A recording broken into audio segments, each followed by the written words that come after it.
lama-lama uang habis kan, datang lagi dari bank. "Masa sih Mas nggak bisa?" "Lah kan saya masih nganggur." Ya debat lah sama orang bank. "Situ punya hati nggak?" saya bilang. "Orang dalam keadaan seperti ini masih ditagih-tagih terus," saya bilang. "Saya lebih baik kalau dapat uang pun saya buat anak istri saya makan, daripada saya ngasih ke situ buat store," saya bilang. "Akan terima itu akan didohirkan di kamar akang, akan dinyatakan di situ," kata dia. "Itu jumlahnya udah nggak main-main Kang," katanya, "bisa MM-an," kata dia. Tiba-tiba dengar suara, "Maneh mun hayang beunghar ka aing," teh. Otomatis saya wirid-wirid itu manggil jin setan Mang sebenarnya. Saya sama istri ribut terus, suasana panas terus. Saya bilang, "Ya Allah ini kenapa?" Kopi yang pernah menjadi impian, kini tinggal puing. Ritual di gunung, harapan terakhir. Usaha hancur, hati pilu.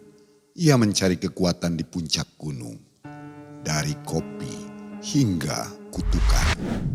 Bayang-bayang gelap mengintai. Ia tidak menyadari konsekuensi. Pertarungan melawan nasib dilakukan oleh Kang Asep. Sobat Malam Mencekam, narasumber kita malam hari ini. Ya, Mas Asep. Ya, Mai. Ini Mas atau Kang nih bagusnya? Akang, orang Sunda. Biasanya emang Asep tuh Sunda ya. Betul. Dari Kuningan. Dari Kuningan. Oke, Sobat Malam Mencekam yang ada di rumah, Assalamualaikum warahmatullahi wabarakatuh. Sobat, hari ini ada kisah menarik sekali dari Kang Asep. Kejadiannya tahun 2019 ya? Ya, corona Mai. Waktu zaman corona ya. Ya, Ini COVID-19. betul. Jadi di situ jatuh bangkrut gitu. Betul Mai. Dan mencari jalan pintas. Ya, Kemana nih? ke daerah Kuning Cermai Mai. Pesugihan lagi ya? Pesugihan. Oke, baik. Kang Asep apa sekarang profesinya nih? Sekarang saya lagi mengurus ini yang PMI, Pekerja Migran Indonesia ke Malaysia Mai. Legal ini ya? Legal Mai. Iya, kalau ilegal masa diceritain. Nggak mungkin diekspos kalau legal. Jadi mencari sebanyak-banyaknya. Sekarang untuk kuota Desember 20 orang Mai. Dan alhamdulillah udah besok fix berangkat awal Desember. Udah penuh ya? Udah. Cowok cewek? Cowok soalnya untuk di perkebunan ini. Kelapa sawit itu ya? Kelapa sawit betul. Oke, baik. Nah, Sobat Malam Mencekam, ini kisah yang benar-benar dialami oleh Kang Asep. Jadi pengen semuanya tahu bahwa pesugihan itu jangan coba-coba dilakukan begitu ya. Betul. Terpaksa Kang Asep sebenarnya berat menceritakan ini ya. Berat. Tadinya malu mau pakai masker katanya. Tapi sekarang enggak ya. Tapi sekarang enggak lah. Saya kan niatnya untuk mengedukasi supaya jangan ada yang terjerembab ke jalan yang salah lah. Oke. Kang Asep, jadi benar-benar pengen cerita menghubungi kemana? Ke MM lewat mana? Saya waktu itu kebetulan kan saya suka banget nonton channel Malam Mencekam. Pas lihat di deskripsi kan ada bisa lewat menghubungi DM ke IG, lewat WA. Waktu itu saya langsung ke IG. Iya. DM ke IG dan direspon dan saya sekarang di sini. Oke. Lulus ya, lulus. Di interview lulus juga ya. Lulus juga. Oke. Nah, Sobat Mengai juga minta maaf ya karena suaranya nih agak sedikit kurang sip ini. Agak ngeberbet begitu kalau motor mah ya. Jadi mudah-mudahan cepat sembuh lah. Dan Sobat juga harus selalu sehat dan rezekinya melimpah. Amin. Saatnya kita mendengarkan kisah dari Kang Asep. Malam mencekam, semakin malam semakin mencekam. Kang Asep.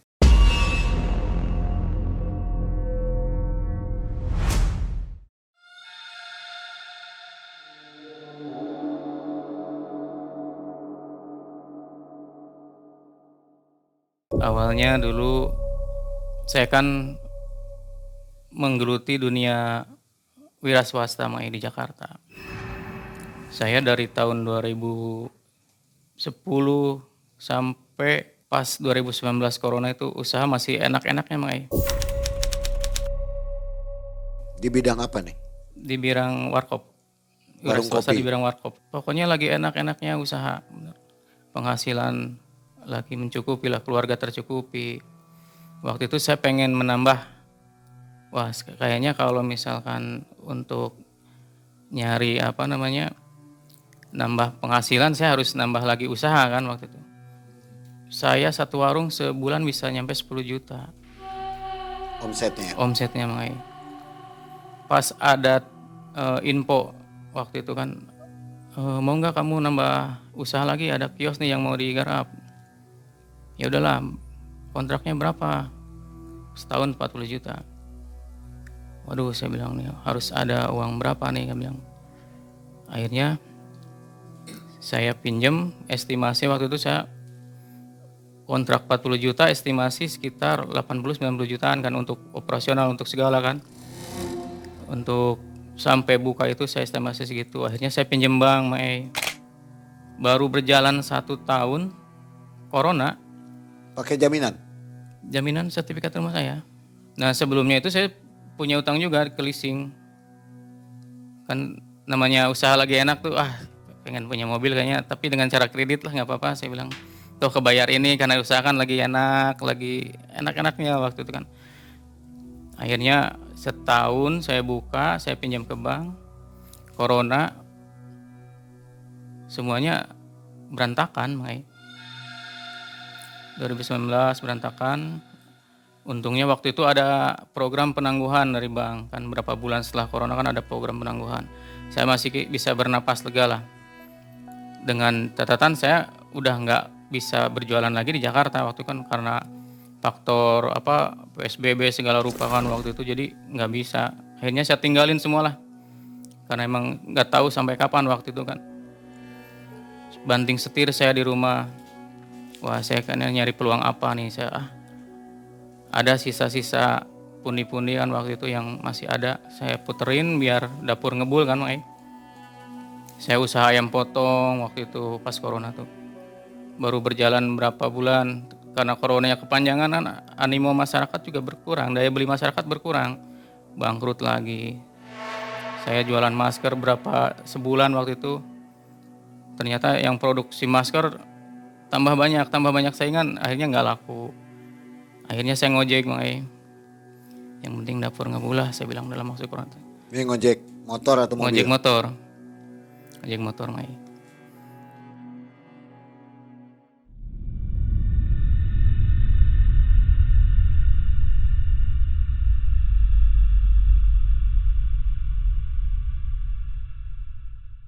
Gak kerasa kan berapa bulan masa penangguhan selesai. Masa penangguhan selesai, orang bank datang ke rumah. Mas, ini masa penangguhan selesai. Gimana? Lah, kan ini corona juga belum selesai. Saya usaha cuman ngojek, saya mau bayar hutang dari mana? Waktu itu ngojek cuman dapat 20-30 ribu. Kadang kan dalam seminggu ngojek cuman 3 kali, kadang kalau ada orderan aja gitu kan, emang sepi. Anak sekolah nggak ada ya? Anak sekolah nggak ada, terus kadang ada aja sih, rezeki ada aja, cuman nggak konstan kan, tiap hari dapat enggak. Akhirnya pihak bank datang, leasing juga datang. Aduh, saya bilang gimana nih, 1 bulan kalau digabung bisa 5 juta sebulan saya harus bayar, saya bilang. Akhirnya pusing juga kan sama istri udah depresi, udah gimana nih. Masa saya harus ngorbanin rumah, saya bilang, anak-anak mau tinggal di mana, saya bilang. Akhirnya tuh saya scroll media sosial, YouTube. Saya lihat-lihat YouTube nih, ada lewat tuh, pesugihan kandang bubra apa nih? Katanya ini putih nih, nggak akan nyari tumbal. Bukan dari MM bukan ya? Bukan. Katanya nanti pelakunya cuman merenov rumah aja setahun sekali. Wah, saya bilang, ini bagus nih, saya bilang bisa nih, saya bilang. Saya ngomong sama istri, gimana nih, ini bagus. Akhirnya saya coba, ada di deskripsi ada nomor kontaknya tuh, Bang. Saya coba hubungi aja nih. Ternyata diangkat telepon saya waktu itu. Oh iya Mas, halo. Ini saya dari Kuningan Mas. Saya pengen tahu nih gimana nih kriteria pesugihan ini. Oh Masnya tertarik, tapi ini putih ya, putih Mas, ini nggak ada tumbal, dia bilang. Namanya Mang Memet waktu itu. Ya udah Mas, kalau udah ada niat begitu datang aja ke sini, gini caranya. Cuman kan dalam hati saya, aduh jauh banget kan.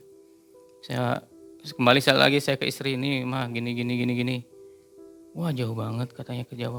Janganlah, Sedangkan biaya sudah minim ya. sudah minim, boro-boro untuk itu kan kita dapat sehari-hari dari ngojek aja udah alhamdulillah kan." Saya mikirnya, aduh, akhirnya udahlah, skip aja lah, saya bilang, "Nggak usah gitu-gituan." Tapi kan lama-lama, aduh datang lagi orang Bang, leasing telepon lagi. Akhirnya saya bilang, "Udah kalau mobil saya ambil aja Pak lah." "Oh ya udah Mas, mau diambil aja, ambil aja." "Oh iya dah solusinya gini aja," kata dia, "mobil saya jual, nanti lebihnya dari sisa hutang Mas saya balikin," dia bilang. Ya bagus lah saya gitu, saya dapat uang waktu itu kan, 2 hari lah, cair lah, saya dapat uang waktu itu 1 juta lebihnya kata dia. Udahlah, saya nggak mikirin saya masih ada uang tuh, belum ada kepikiran untuk melakukan apa lagi tuh, enggak. Lama-lama uang habis kan, datang lagi dari bank. "Ini yang lain udah pada bisa, masa sih Mas nggak bisa?" "Lah kan saya masih nganggur, saya mau usaha apa, saya mau, kayak dulu lagi di Jakarta nggak bisa," saya bilang, "modal nggak ada." Ya saya bilang, saya sampai waktu itu hampir kayak orang ya debat lah sama orang bank, "Situ punya hati nggak?" saya bilang. "Orang dalam keadaan seperti ini masih ditagih-tagih terus," saya bilang. "Ini kan situasinya begini, nggak bisa," saya bilang. "Saya lebih baik kalau dapat uang pun saya buat anak istri saya makan, daripada saya ngasih ke situ buat store," saya bilang, "buat angsuran." Akhirnya dia pulang tuh kan, udah pikiran istri udah semrawut, ngelihat muka istri udah, "Aduh gimana?" saya bilang nih, "Aduh, udahlah nyari pesugihan lain apa ya," saya bilang nih, "udah saya nekat aja lah kalau gitu, yang penting hutang beres." Nah, akhirnya tuh saya kepikiran, di sini siapa ya yang suka, yang tahu gitu tempat-tempat pesugihan. Kepikiran lah satu orang tuh Wakelek kan. Wakelek itu, tetangga saya, nggak jauh dari rumah saya dan notabene dia tuh orang yang bisa disebut orang spiritual juga. Ketemu Wakelek di jalan, hati saya masih ragu Bang. Waduh jadi nggak ya? Ah entar aja lah. Ketemu lagi, lain waktu, lain kesempatan. Ah nanti dulu lah saya bilang. Pas ketiga kalinya saya buletin hati. Udah saya mau samperin, saya melakukan apalah yang mudah-mudahan bisa untuk melunasin hutang saya. Akhirnya saya ke rumahnya maghrib waktu itu. Saya utarain maksud saya kan mau ngapain. "Wah," saya bilang, "pengen ikut pesugihan." "Yang bener kamu," kata dia. "Iyalah saya udah nggak tahu lagi harus ngapain nih. Di bank ngejar-ngejar. Udah malu mah udah saya nggak pakai lagi lah," saya bilang. "Yang penting sekarang saya pengen hutang gimana caranya dengan instan saya bisa lunas," saya bilang. "Terus saya bisa jaya lagi kayak dulu, kayak kemarin-kemarin sebelum corona." "Mau yang hitam kamu," kata dia. "Hitam gimana?" "Ya pakai tumbal," kata dia. "Emang ada pilihan lain?" "Ada yang putih. Nanti kamu tinggal ngewirid, tinggal ritual." "Lah itu aja lah saya mau," saya bilang kan. "Yang penting nggak numbalin keluarga saya." Bener. "Ya nanti hubungin orangnya besok sore, ditelepon lagi." "Oke." Nah nggak lama besoknya sorenya maghrib juga tiba-tiba ditelepon, "Sini kamu ke rumah, ini orangnya udah ada." "Oh ya udah siap." Nah, tanpa pikir panjang saya langsung ke rumahnya. Saya dikenalin lah sama ahli spiritual juga, dia bawa asisten satu. Saya bilang, "Saya kenalan, saya Asep Bang." "Oh saya Kiwong saya." "Dari mana?" Dia bilang, "Saya dari Kuningan juga." Akhirnya sama dia tuh diarahkan, "Besok mau nggak, siap nggak kalau ngadain uang segini?" "Berapa?" 1,5 juta. Waduh saya bilang, "Uang dari mana?" "Ya saya minta waktu boleh nggak buat nyari uangnya? Kalau ada jadi, kalau enggak ya udahlah pasrah," saya bilang. "Ya udah nggak apa-apa, nanti tinggal hubungi aja nomor saya kalau udah siap, kalau enggak hubungi Wakelek aja." "Oke siap," saya bilang. Akhirnya pertemuan itu singkat, saya pulang, saya ngobrol sama istri. "Gimana nih Mas?" saya bilang, "nyari uang." "Emang kamu ngobrol gimana?" "Ada pesugihan putih, nggak ada tumbal." "Nggak ada," saya bilang ke istri saya kan. Setuju ya istri ya? "Ya udah kalau asal putih setuju," kata istri. asal jangan numbalin, nggak mau, saya nggak ridho saya kalau sampai numbalin keluarga apalagi anak, kata dia gitu. Enggak mah, ini putih. Ya udah coba hubungin kakak saya, kakak kamu, kata dia, kakak saya kan. Coba pinjam yang di Tangerang, kata dia. Saya telepon sama besoknya ditransfer. Saya bilang gampang banget ini. Apa ini udah jalannya, saya bilang kan. Ternyata digampangin gitu untuk ke situ. Padahal sebelumnya kalau minjem susah. Susah. Dalam corona nginjem siapa yang minjemin? Akhirnya besoknya transfer, wah saya seneng kan. Wah ada jalan nih. Oke lah. Wah saya udah dapat uangnya nih. Oh ya bagus, nanti saya telepon nih si Kiwongnya. Itu by phone tuh, telepon sama saya. Ntar sore asisten saya ke rumah, kata dia. Nanti dijelasin apa-apa aja. Terus ada yang ke rumah kan, ngobrol lah di rumah. Ini harus bawa, besok tuh harus beli kembang 7 rupa, harus beli dupa, harus beli minyak jin. Terus waktu itu kelapa hijau berapa biji lah, 2 biji kalau nggak salah tuh. Terus sama kembang sedap malam 2 biji, sama siapin botol putih, kata dia. Oke, saya bilang. Ini mau beli sendiri Kang, apa mau diantar? Apa mau dibeliin maksudnya? Beli sendiri aja ya, tapi diantar bisa nggak? Ya udah saya siap ngantar, kata dia. Ya beli sendiri aja ya, daripada nanti uang saya kan takutnya kurang nih uang segini.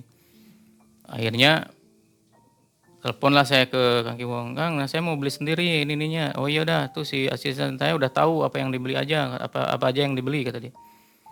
Oh siap. Waktu itu hampir habis 800-an. Sisa uang 700-nya dia pinta. Ya udah yang 700-nya kan nanti buat Akang di atas. Harus persiapan ini ada yang kurang, nggak apa-apa nih saya kasih. Saya tuh ke Cirebon nyari dapat. Nah pas satu lagi tuh sedap malam susah banget. Heran saya, susah banget. Padahal katanya kemarin aja, kalau kemarin ya kesini banyak.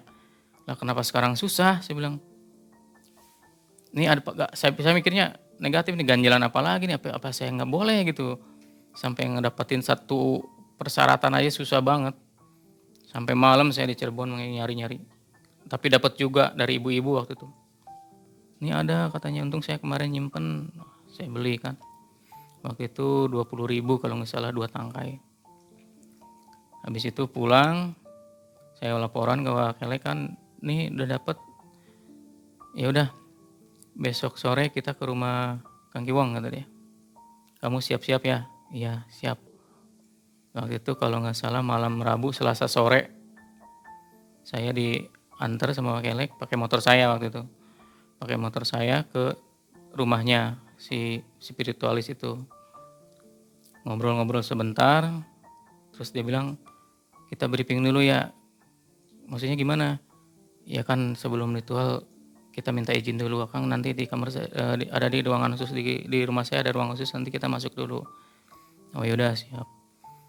Saya suruh duduk sila di situ, saya suruh nyimak, terus dia minta izin apalah gitu pakai bahasa saya nggak ngerti lah. Tahu-tahu, udah Kang, Akang diterima, kata dia. Terus gimana nih? Yaudah nanti sebelum maghrib kita berangkat, kata dia. Ke lokasi, iya. Hujan pula makanya itu. Wah hujan rintik-rintik gimana sih bilang. Gimana Kang hujan? Udah nggak apa-apa. Kita jalan aja. Nah kita jalan dari rumahnya pas menjelang maghrib. Jalan. Saya diantar ke rumah Pak Kuncennya dulu. Kang sebelum Akang masuk ke lokasi kita ke Kuncennya dulu ya. Kita minta izin dulu dia yang punya tempat sini. Oh iya siap monggo silakan. Saya ngikutin aja lah saya bilang. Akhirnya selesai ritual juga waktu itu kayak minta izin gimana lah, dibukain pintu lah kalau ini namanya. Izin dibukain pintu. Saya diantar ke tempat, ke lokasinya lumayan sih. Dari bawah tuh ke atas juga masih. Pokoknya jauh dari pemukiman lah. Jalan setapak segini, cuman bisa motor aja waktu itu. Akhirnya sampai ke lokasinya tuh tertutup. Ada pintu gerbang besi. Oh ini lokasinya dalam situ ya. Udah Kang kita masuk yuk. Sambil masuk tuh kan dari pintu besi itu saya lihat kira-kira 50 meteran lah saya kelihatan kan, oh itu barangkali itu tempatnya ada. Banyak orang di situ? Nggak ada orang, Mai. Sepi. Cuman saya doang sama Kelek sama asistennya itu sama spiritualnya itu berempat berarti. Nah akhirnya jalan. Saya ini pohon gede-gede banget. Kang ini nanti saya di sini. Iya nanti Akang di sini. Tapi mandi dulunya. Mandi apa itu? Ya kan harus bersih. Akang di sini harus bersih. Oh ya udah saya ikutin kan. Nanti ini ada air kejayaan nih. Nanti Akang campurin ke tempat mandinya Akang sama kembangnya tuh dicampurin, baru mandi air kembang lagi di situ, mandi air kembang saya. Oke Kang, saya ikutin kan prosesinya, saya ikutin. Setelah selesai, setelah azan maghrib, saya dikasih arahan tuh. Pokoknya nanti kalau ada apa-apa jangan lari, hadapi. Emang kenapa? Yang sebelumnya baru setengah jam ritual udah didatengin macan segede kebo. Ini nakutin tapi ini bukan nakutin, saya harus cerita. Karena kalau nggak cerita nanti Akang kaget kata dia. Oh gitu. Ya pokoknya ada ketemu apa aja jangan lari. Siap saya bilang. Saya udah bulat. Saya nggak bakalan lari. Mau apa gitu nggak bakal saya dimakan. Saya bilang dalam hati saya gitu kan. Udah ya Kang, saya ditinggalinku sendiri. Udah mah bunyi tonggeret kan tambah kenceng. Waduh saya bilang saya bisa nggak ini. Udahlah saya buletin hati lah. Ini Kang di dupanya, ini korek apinya, ini ramalan amalan-amalannya yang mantra-mantranya yang harus dibaca. Dikasih kertas kan. Ya udah siap. Kalau bisa Kang jangan ngelihat kata dia. Sambil dihafalin. Bahkan panjang banget. Nah, nanti juga hafal enggak apa-apa. Oke, siap.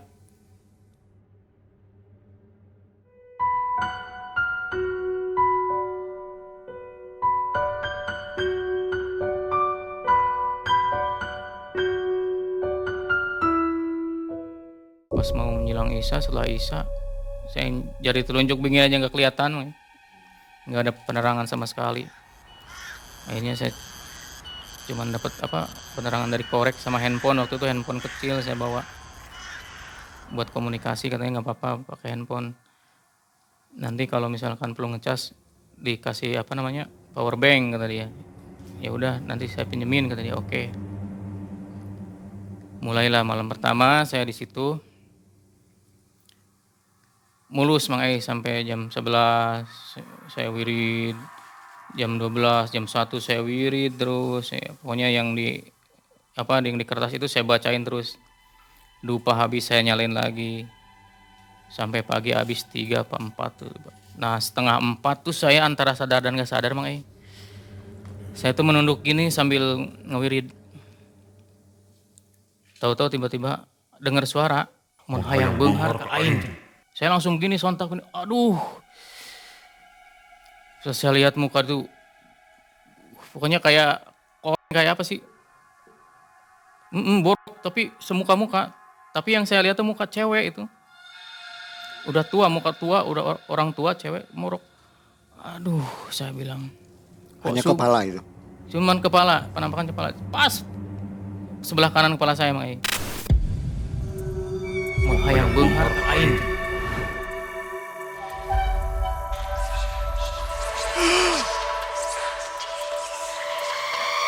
Waduh, saya bilang, untung menjelang subuh. Saya lari enggak ya dalam hati, janganlah ini mau subuh. Tungguin aja bentar lagi azan. Udahlah saya bilang, saya bertahan. Bentar lagi subuh dalam hati saya, bentar lagi subuh inilah. Setengah jam kemudian subuh tuh. Wah aman, saya bilang dalam malam pertama ini doang nih yang datang. Habis itu kan menjelang pagi datanglah si Kang Giwong kan. Dia nanya evaluasi. Gimana Kang? Ya ini tadi menjelang pagi datangnya begini. Oh ya udah nggak apa-apa.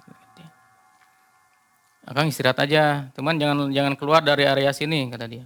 Mau apapun itu jangan keluar. Tapi istirahat. Kan nanti malam melek kata dia. Tidur aja nggak apa-apa. Ya, akhirnya saya istirahat tidur. Sorenya datang.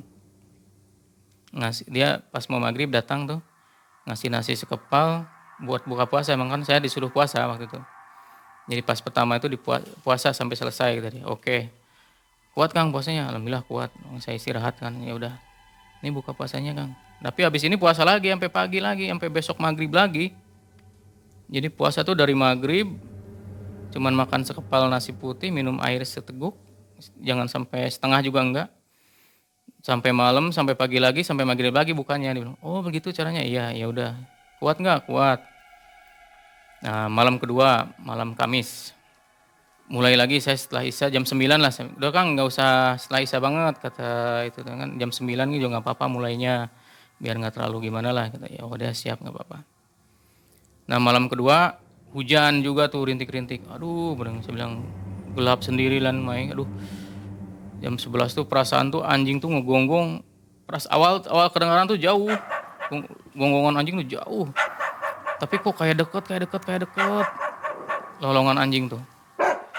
Jam 11 tuh saya lihat, oh ya udahlah, cuma anjing doang, nggak apa-apa jauh ini. Akhirnya jam 12, jam 1, setengah 2, setengah 3, saya lagi wirid kan, ada yang mandi. Kan sebelah kanan saya tuh jarak 5 meter dari tempat saya duduk tuh ada kamar mandi, ada apa tuh, macam sumur gitu Bang ya. Ada yang mandi di situ.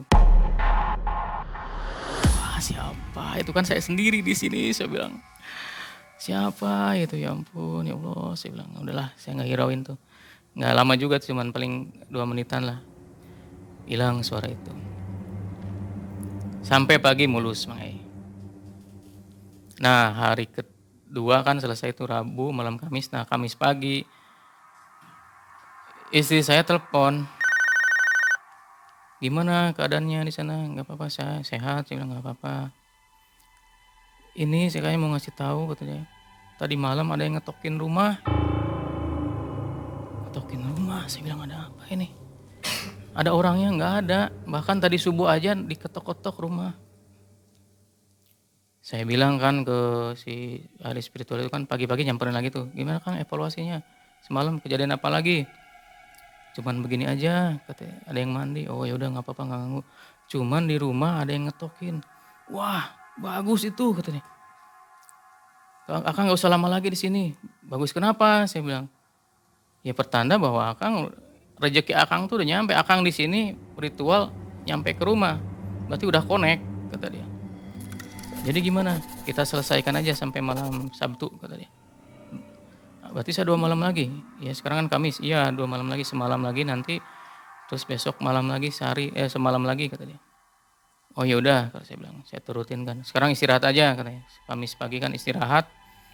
Udah istirahat. Singkat cerita sore dia datang bawa buka puasa biasa kan.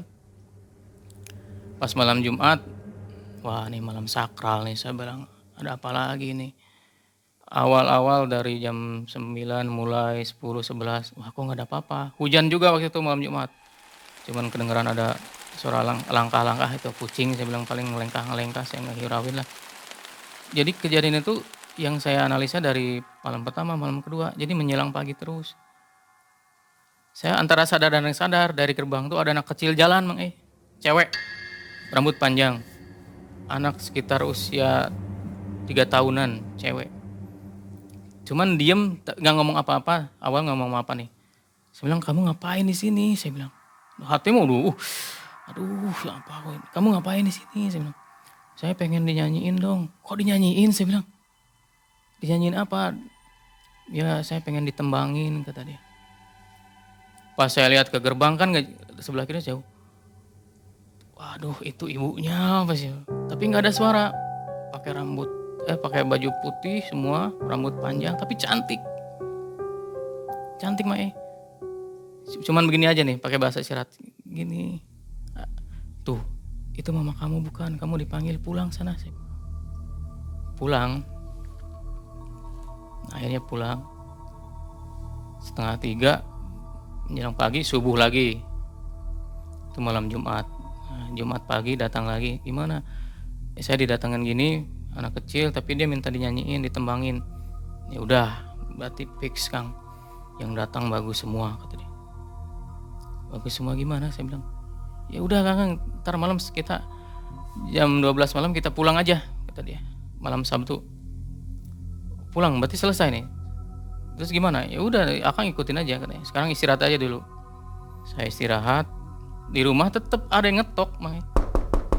Tok 3 kali ketokan tuh nggak pernah lewat dari 3 kali, nggak pernah kurang dari 3 kali ketokan. tok tok tok. Udah, istri saya sempet, aduh gimana nih kok horor di rumah, nih takut. Udah ya nggak apa-apa, itu petanda rezeki kata Kang Giwong juga, bahwa ritual saya mau berhasil nih. Saya bilang, oh gitu ya, iya pokoknya bilang aja Kang ke istrinya kalau misalkan ada yang ngetok, bukain aja pintu, silakan masuk, tutup lagi, tapi itu nggak ada orangnya, nggak bakal ada orangnya kata dia. Begitu, iya. Ya udahlah, saya bilang oke. Malam Sabtu, malam terakhir kan yang dijanjiin si Kang Giwong kan, saya nggak ditinggal tuh, cuman buka puasa maghrib ditemenin sampai jam 9, jam 10 tawasul. Terus dia bilang, kemarin ada yang minta ditembangin ya Kang. Dia nembang Jawen, nembang Jawa, si Kang Giwong itu di situ di tempat ritual bareng sama saya. Kata dia kita turutin maunya dia, biar Akang mulus nanti. Oke siap. Saya cuma ikutin aja, saya kan nggak hafal. Dia nembang gitu kan. Habis nembang tawasul, terus dia bilang gini, sebelum pulang Akang kita bersihin dulu ya. Jadi nanti pas pulang tuh nggak ada yang gimana-gimana. Nah saya tuh dibawa kan ada musola tuh, musola kecil di tempat itu. Sekarang pindah aja kita ke musola yuk. Nah, di musola itu dia baca apa-apa, saya nggak sadar diri, saya pingsan Eng. Begitu saya sadar, diceritain, wah Akang katanya, kenapa? Oh kok saya pingsan ya? Iya, Akang ngajak berantem saya kata dia. Maksudnya gimana? Iya, tadi ada yang masuk raga Akang. Saya diajak berantem, kata dia. Nih lihat nih, masa sih, pantesan badan saya jadi pegel-pegel, agak ngilu-ngilu. Kenapa ini? Saya bilang. Iya, tadi kemasukan. Dia bilangnya dari Banten, udah berapa ribu tahun kata dia. Yang bener Kang? Iya. Penghuni sini bukan. Akang pernah ke Banten nggak kata dia? Ya dulu sih pernah, saya bilang.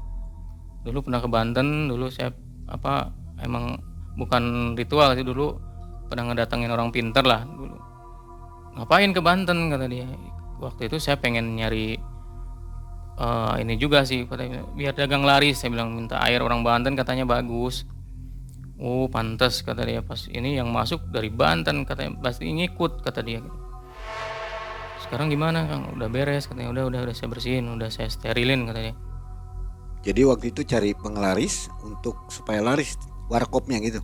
Waktu itu niatnya untuk itu, cuman yang dikasih sama si nyainya itu kan, nyai itu disebutnya tuh, malah bukan menglaris, jadi kayak pengasihan. Jadi yang nempel di saya itu ya jin pengasihan katanya. Ada efeknya nggak? Efeknya banyak. Jadi rame. Bukan ke warung, malah saya jadi banyak godaan. Banyak yang naksir gitu. Banyak yang naksir. Baru kenal sebentar tahu-tahu nempel, baru kenal sebentar tahu ngikut. Efeknya itu Kang. Terus kan habis itu beres lah ya, di situ di musola beres. Saya pulang ke rumah. Terus kata si Wakiwongnya, sekarang Akang pulang, ini bacaan mantranya bawa, tetap lanjutkan ritual di rumah, tapi harus ada tempat khusus. Untuk apa?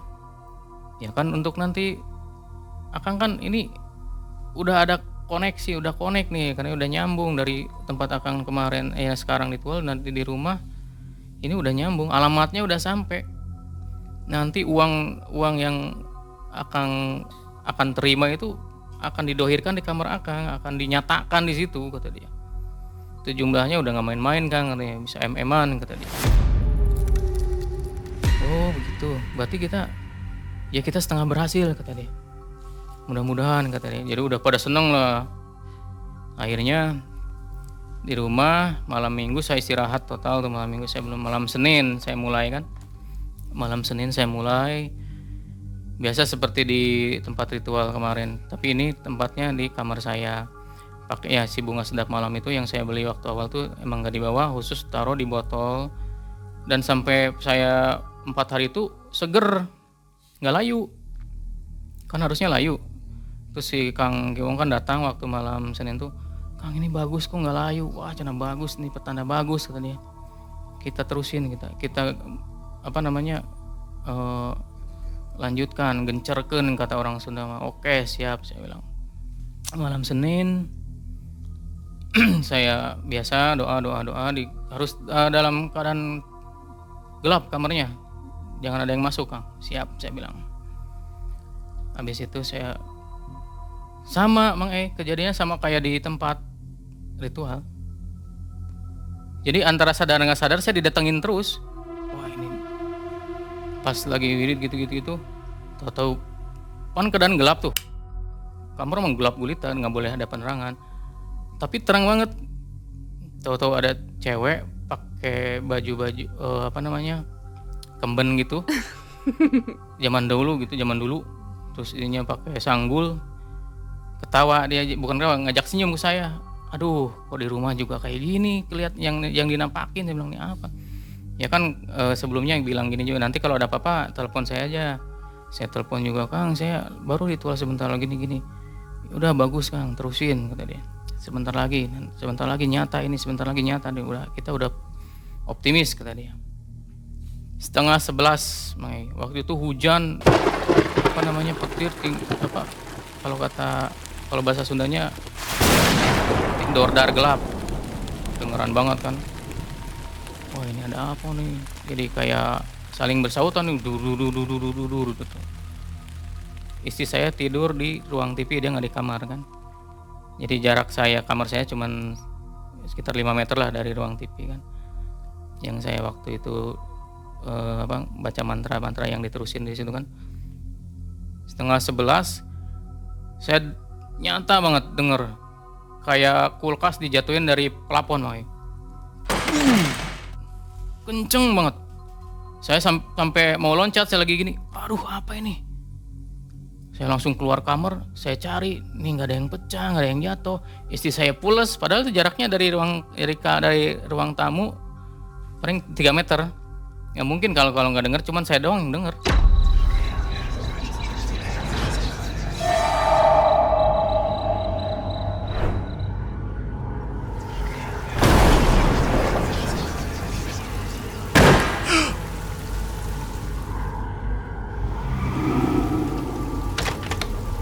Hah? Saya telepon malam-malam, Kang ini ada apa nih? Kenapa lagi? Ini gini. Ya udah besok kita adain itu lagi kata dia. Nanti saya bawa kakak ayam, bawa kelapa hijau lagi kata dia. Ini emang harus didohirkan ini kata dia, harus didohirkan. Sebentar lagi pokoknya Kang. Ya udah Kang nanti kesini aja.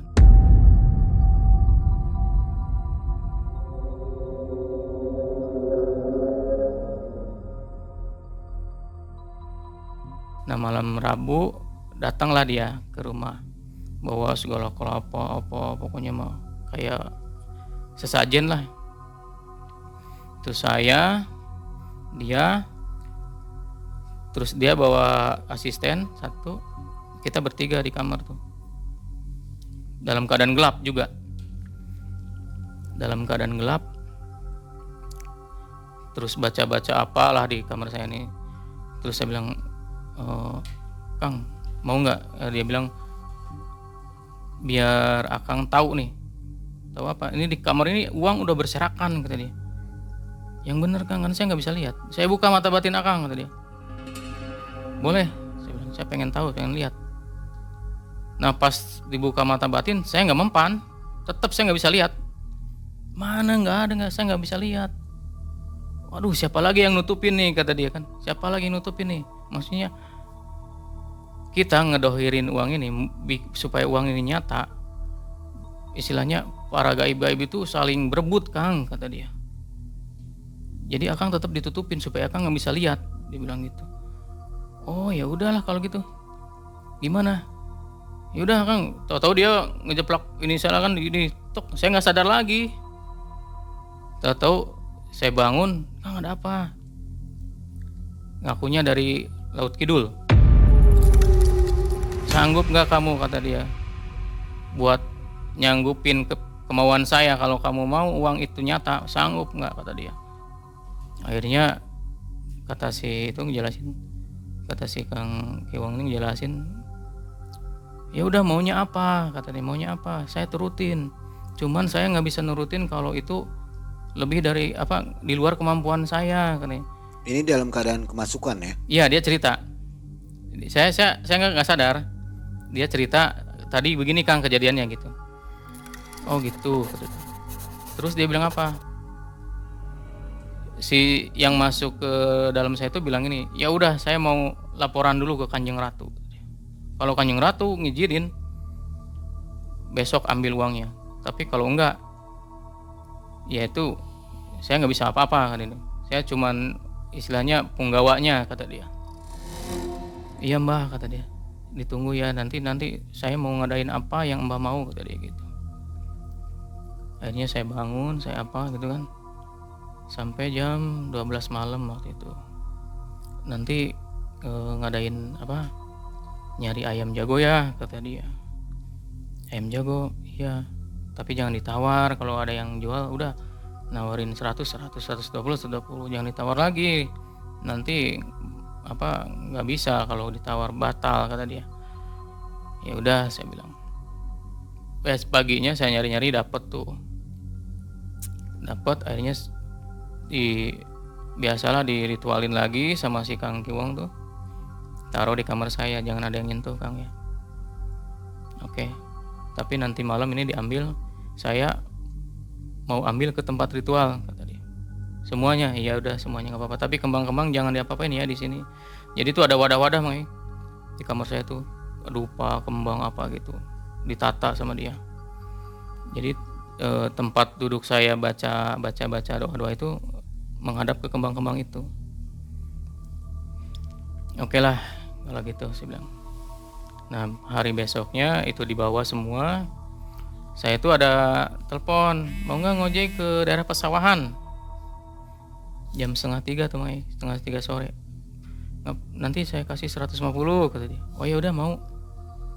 Saya dalam keadaan nggak punya uang kan, uang udah habis lah. Udah sehari-hari juga nggak cukup.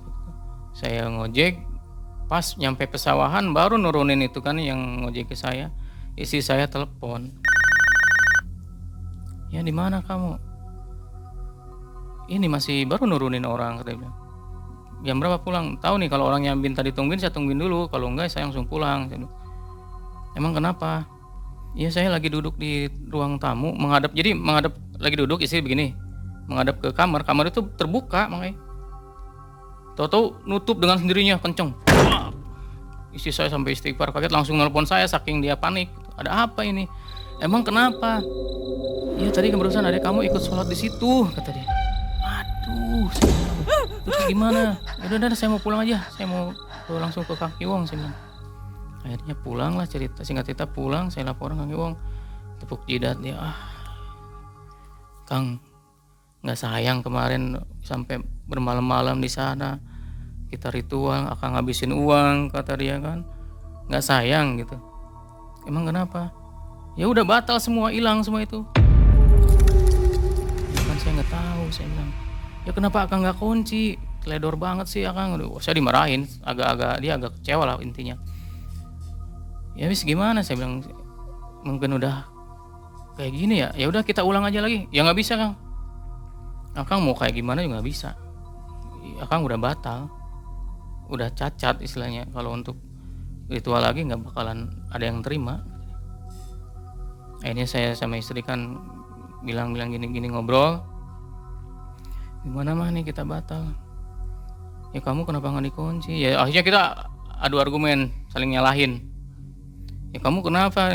Ya kan saya nggak tahu. Ya udahlah, saya bilang nggak ada habisnya kita argumen.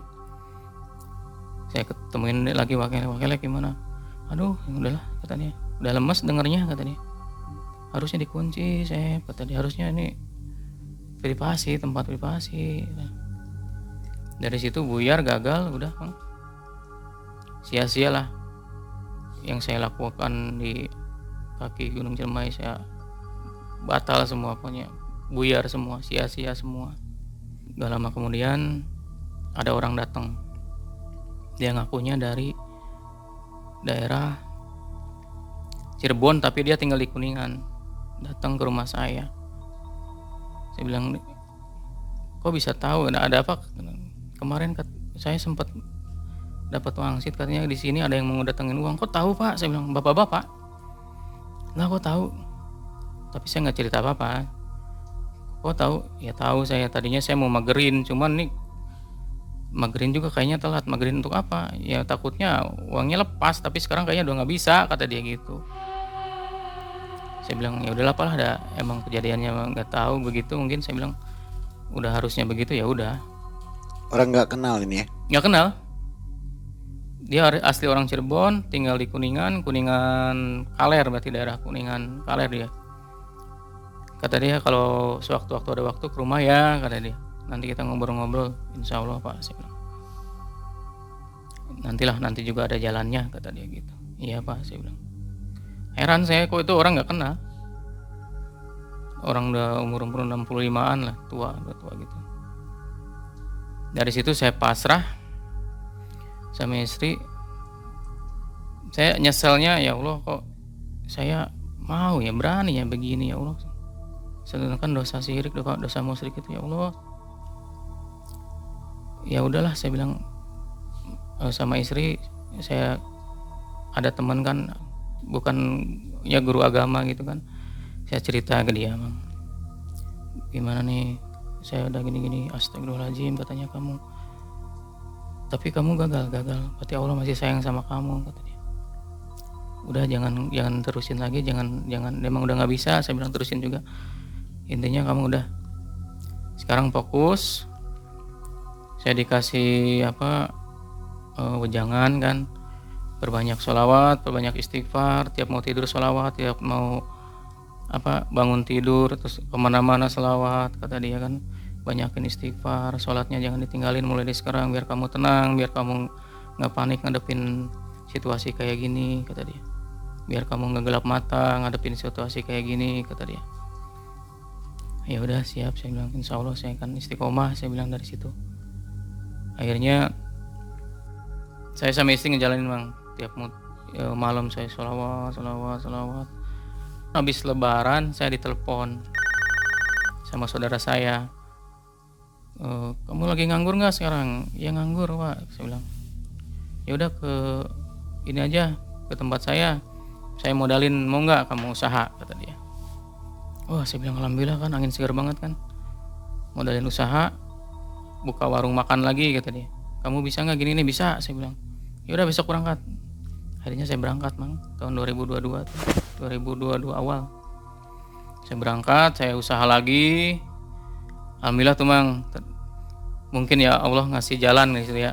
Dari saya terpuruk, saya sampai ngejalanin seperti itu, terus saya ketemu orang saya istilahnya tobat lah, nggak akan ngelakuin hal gitu lagi. Terus dari sholawat itu mungkin Allah ngijabah, mungkin berangsur kan. Saya buka warung tuh, saya langsung konsultasi ke orang, Bang, Pak, mohon pengertiannya, saya mau buka usaha lagi, mohon doanya, saya akan mulai ngangsur lagi ketika ini udah berjalan. Terus berangsur sampai kemarin lebaran saya alhamdulillah sedikit demi sedikit beres, Bang. Sedikit demi sedikit beres. Akhirnya lebaran saya sampai buka kedai kan, saya di Kuningan buka kedai. Terus sekarang istri di rumah usaha juga, saya sekarang lagi bisnis. Alhamdulillah berangsur beres, Bang. Itu dari efek wirid tadi ya? Alhamdulillah kerasa banget, Bang. Katanya kalau kamu dalam wejangan itu, kalau kamu bingung mau doa apa, sholawat aja yang banyak, Allah pasti ngasih jalan. Kerasa banget, Bang, efeknya. Bisa dibagikan mungkin tipsnya berapa kali dalam sehari? Jadi waktu yang saya lakuin ya, Bang, emang nggak ada target berapa ratus apa enggak sih, cuman perbanyak aja sholawat, Bang. Ketika kita mau tidur sampai kita terlelap tidur pun kita pegang tasbih karena dalam masih sholawat, Bang, itu. Insya Allah, Bang. Saya sholat tobat, waktu itu sholat tobat udah gitu, Bang. Terus tahajud, duha. Alhamdulillah sampai sekarang saya jalanin. Bisa dijasakan ke penonton mungkin? Iya bisa, Bang. Intinya kita dari awal dulu ya. Intinya ketika kita gelap mata, kita Jangan sampai kita melakukan hal-hal yang dilarang oleh agama. Karena toh Allah itu sayang sama kita. Ternyata saya pun melakukan ritual seperti itu, Allah masih sayang. Digagalkan dengan wasilah adik saya bisa sholat di situ, berarti Allah masih sayang. Karena meskipun itu iming-iming pesugihan putih, saya yakin embel-embelnya pasti ada tumbal. Dan Allah masih sayang sama keluarga saya, alhamdulillah banget. Dan kalau bisa pemirsa semua gitu ya, istiqomah sholat tepat 5 waktu, sholawat, perbanyak sholawat. Ketika kita kosong pikiran, isi dengan zikir, sholat tahajud, pagi sholat duha, sedekah subuh. Insya Allah kesulitan apapun pasti Allah lapangkan, pasti Allah kasih solusinya. Salawatnya seperti apa? Salawatnya bebas bang, biasa Allahumma sholli ala Muhammad wa ala ali sayyidina Muhammad, terus berulang-ulang terus. Kita jangan hitung berapa kali. Allah juga kan nggak ngitung kenikmatan yang kita kasih, yang dikasih sama kita kan nggak dihitung. Kita jangan ngitung. Prinsipnya gitu sih mang. Jadi salawatnya salawat yang umum ya? Yang umum mang. Nggak perlu yang aneh-aneh. Nggak perlu aneh-aneh. Saya nggak, bukannya saya mau ria mau apa ya. Sedekah subuh sampai sekarang alhamdulillah, walaupun itu 1.000 perak 2.000 perak tetap istiqomah. Sedekah subuh kumpulin tiap Jumat saya kasih. Nah itu membuka keran rezeki kita insya Allah. Jadi beruntung pesugihannya gagal. Pesugihan gagal, dan dari pesugihan gagal itu Allah ngasih porsi yang istilahnya udah kamu di sini gitu. Jadi jangan kayak gitu lagi. Udah kamu istiqomah gini, dipertemukanlah saya dengan orang yang ngasih wejangan saya, dan sampai sekarang alhamdulillah mang. Alhamdulillah ya. Alhamdulillah mang. Untung gagal. Untung gagal. Karena perjanjian pesugihan itu biasanya palsu ya. Fiktif, palsu itu. Nggak sesuai. Iming-imingnya iyalah putih nggak ada itu. Bohong itu pesugihan putih. Karena tetap kita digiring ke setan-setan juga. Sebelum saya hijrah dari hal tersebut, saya di rumah itu mang, kita flashback sebentar lah ya, sedikit. Situasi kan otomatis saya wirid-wirid itu manggil jin setan mang sebenarnya. Saya sama istri ribut terus, suasana panas terus. Saya bilang, ya Allah ini kenapa? Ya karena kamu pernah ritual di rumah, itu sama aja manggil setan, jin di rumah kamu itu, rumah kamu jadi sarangnya setan. Dia bilang gitu. Terus gimana caranya? Ya udah kamu sholat tobat, bersihin rumah kamu. Terus bilang foto-foto apa-apa, pajangan-pajangan itu udah simpan semua, jangan. Foto apa maksudnya? Ya foto-foto keluarga apa nggak boleh kata dia, simpan semua. Sampai sekarang kehidupan membaik ya? Alhamdulillah bang, alhamdulillah. Walaupun nggak seperti waktu dulu punya usaha banyak ya, cuman perasaan tenang, rezeki ada aja mengalir gitu bang. Amin. Alhamdulillah. Nah, Sobat Malam Mencekam, itu rupanya yang ingin disampaikan oleh Kang Asep ya. Betul bang. Sampai nekat menceritakan pengalaman, bisa dibilang aib gitu ya. Betul bang. Terima kasih Kang Asep, mudah-mudahan lancar selalu usahanya. Terima kasih bang. Dan cerita ini memberikan inspirasi baru untuk penonton Malam Alhamdulillah, Mencekam ya. semoga bermanfaat ya bang. Amin, amin. Dan Sobat Malam Mencekam, demikian akhir kisah dari Kang Asep. Kita akan jumpa lagi di video selanjutnya. Siap. Assalamualaikum warahmatullahi wabarakatuh. Waalaikumsalam.